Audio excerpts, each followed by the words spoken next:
mula naman sa bulwagang pangbalitaan ng GMA News Center, narito ang flash report.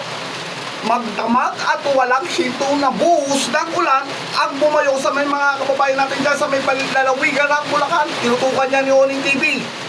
Oning, anong mga kalagayan ng mga kababayan natin dyan sa may Bulacan? Oning, pasok!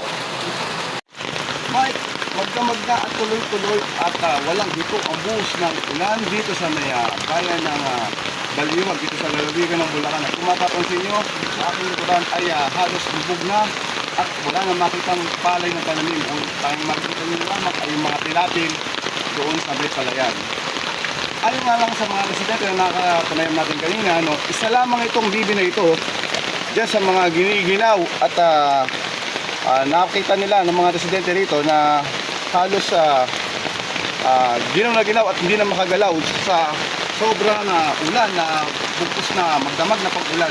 Nananawagan ng mga residente rito sa local government na mga konting tulong pinansyal para sa mga regado at malutok itong bibi na ito.